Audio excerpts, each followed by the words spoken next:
Let's talk to Andy Warne. He's the CEO of the National Milk Records, and he's making his debut here. He's a Cornishman and he likes a bit of rugby. Welcome to the show. Thank you very much. Right, so you've done this once before, so you're obviously not very nervous, Andy. No. I'm very keen to tell you all about it. Brilliant. Okay, so you are the CEO of National Milk Records, which was formerly part of the Milk Marketing Board. Yeah.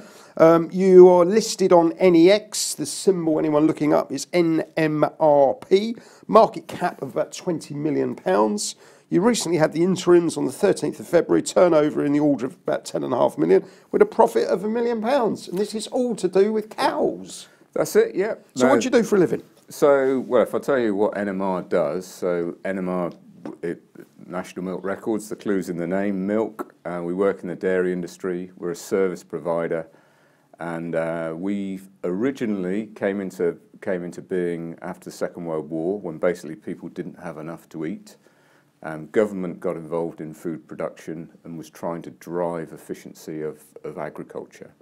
So originally part of the Milk Marketing Board, as was then, spun out in 1997 when we joined the common market, and that's when NMR was set up as a commercial company.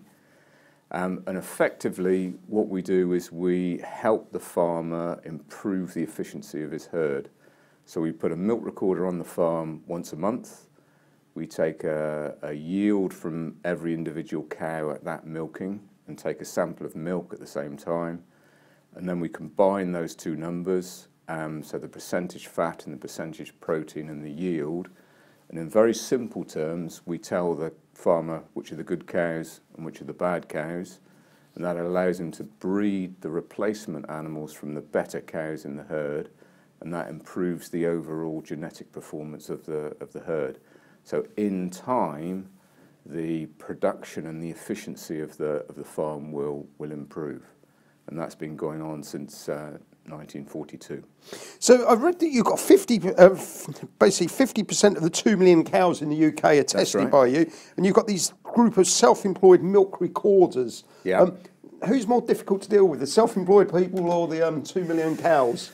Well, the self-employed milk recorders are the absolute core of NMR. So there's 415 of them. Some of them have been with us for 30 years, and they're the people who are turning up at 5 o'clock in the morning on a cold, frosty February day. And yes, they're some of them are a little bit quirky, but they're very much the heart of the company, rurally based.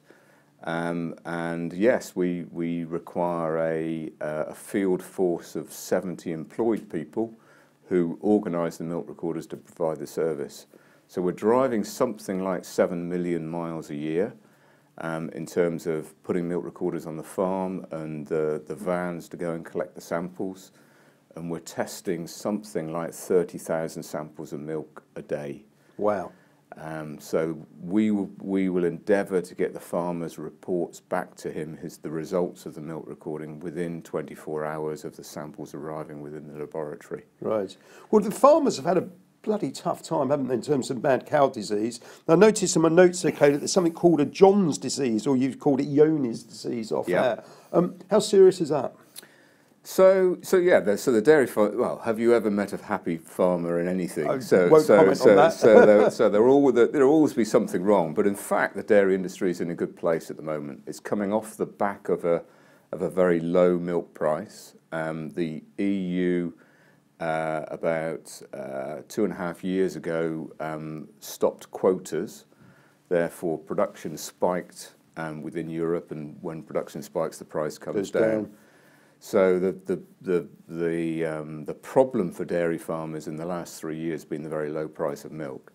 Now clearly that rights itself in any sort of market, because as the price goes down, production will go down, and the price has come up to a sensible sort of level within the last 12 months. And when we look into the future, you would expect that Brexit will be relatively positive for the UK dairy industry. It's not like Christmas, but it's certain we're a net importer of dairy products, and so looking forward into the sort of the Brexit, whatever that means, the details of it clearly aren't known. we would think the dairy industry is at a positive place in the next 2 to 3 years. Yeah, you mentioned Johne's disease. With all of these diseases, so Johne's disease is a wasting disease of cattle. Yep. The fact that we're talking about it is good news, because that means that farmers are aware of it, and people like NMR are providing the services to allow farmers to get on top of it. And so the fact that Johne's disease, there's a national Johne's program, in the same way that there's a BVD, which is bovine viral diarrhea. There's lots of programs to help farmers get these diseases out of cattle.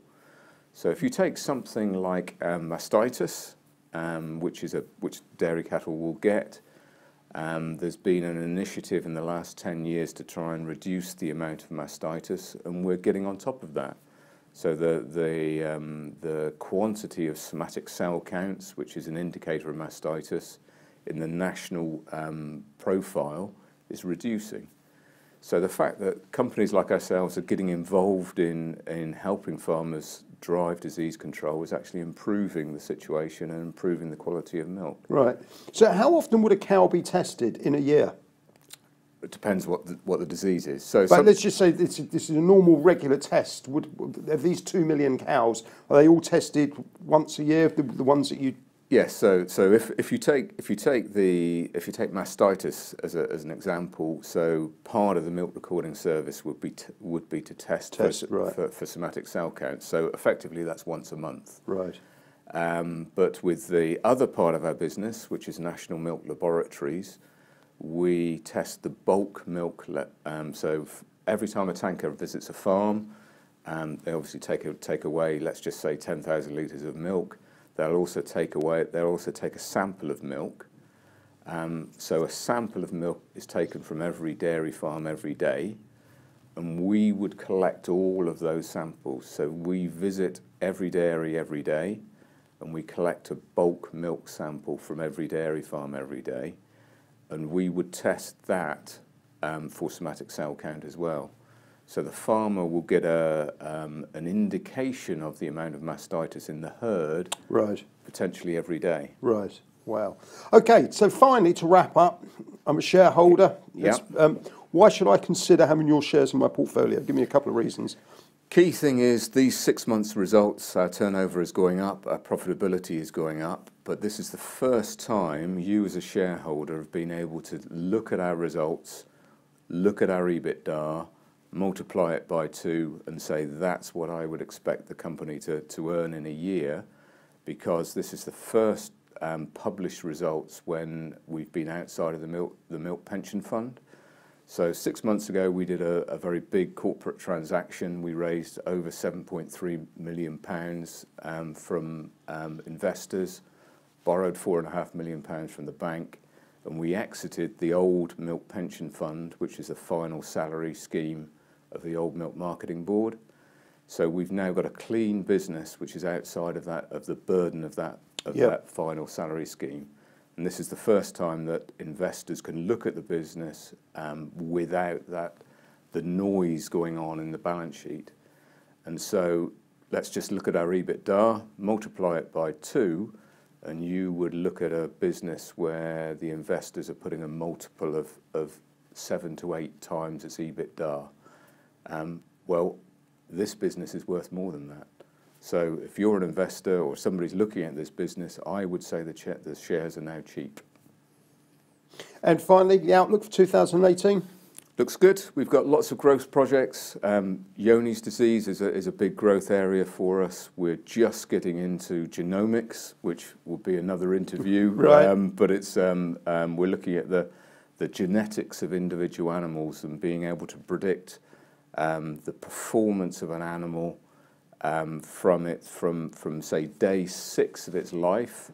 We can take a genomic test from the animal, and then we can predict its production. Wow. So there's all sorts of new technology coming into this space. So, yep, very positive. Exciting times. Yeah. Okay, we ran out of time. Andy Warne, brilliant stuff. Thank you very much. Absolutely Thank you. Fascinating.